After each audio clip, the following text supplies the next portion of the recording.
Hi, boys and girls. I love to read to you a story. It's been a while, so we're going to read about Pigsty by Mark Teague. Is your room a pigsty? Do you know what that means? Do you know pigs? Sometimes people think they're clean, but they love to wallow in the mud and they love to make their own little hole and burrow inside a muddy pit or a straw pile. So let's read about Pigsty. Okay? Thanks for joining me today. Monday afternoon, Wendell Foltz's mother told him to clean his room. It's turning into a pigsty, she said. Would you like Mom greeting you on an afternoon after school and saying, it's time to clean your room?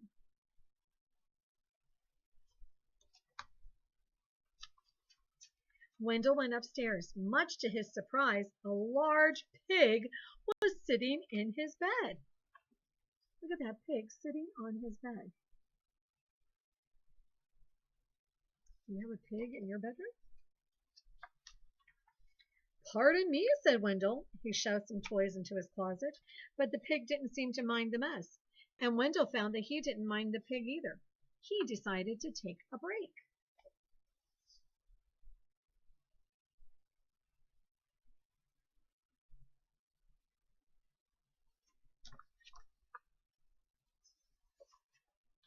When Wendell's mother came to look at his room, the pig was hiding, but the mess was still there. She threw up her hands. Okay, Wendell, she said, if you want to live in a pigsty, that's up to you. Mom was giving up. His room was messy.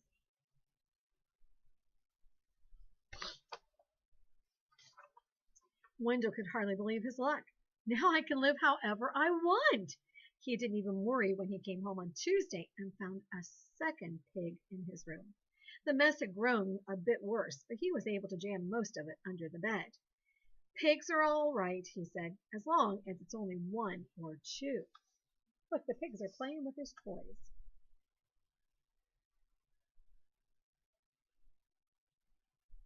He was so glad the Mom let him decide. In fact, they had a wonderful time. They played Monopoly until late each night and left the pieces laying all over the floor.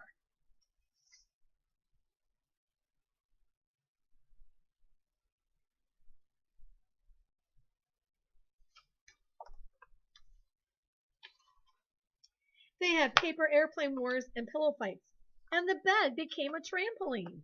Oh boy.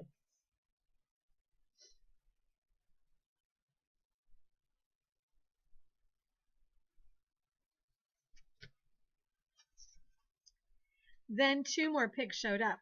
The mess just grew and grew. Oh boy, they brought their suitcases. They are moving in.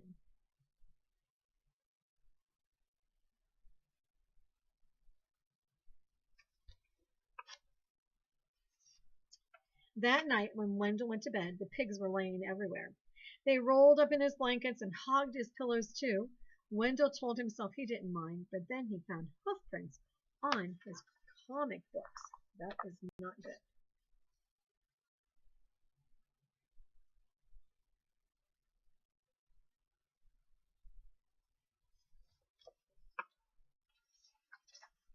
And Friday, when he got home from school, he saw that someone had been sitting on his basketball, and his baseball cards were chewed. Those are not good signs.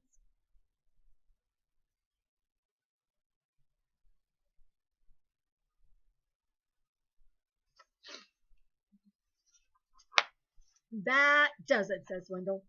I've had enough. He ran downstairs to tell his mother. Sorry, she said, but your room is your responsibility. She handed him the broom.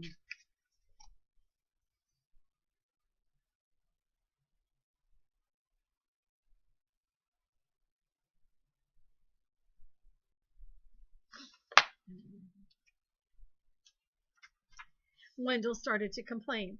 The mess was too huge, but suddenly he remembered a saying he heard, that many hooves make light work. He marched upstairs and organized a cleaning crew. Boy, the pigs are having fun with all his toys.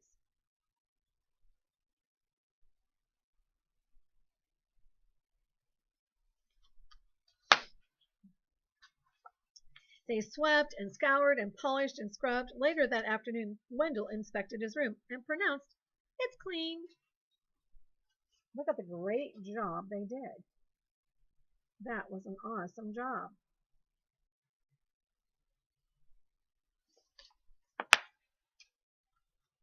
In fact, it was a bit too clean from a pig's point of view. So while Wendell inspected, the pigs prepared to go home. One of them made a phone call, and a farm truck came to pick them up. They hugged and grunted and oinked goodbye. From that day on, Wendell kept his room clean. He had to say goodbye to the pigs.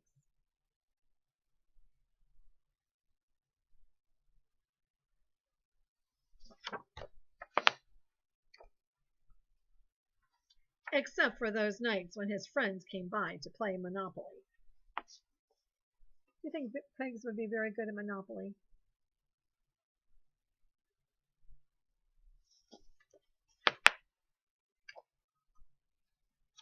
And that's the end.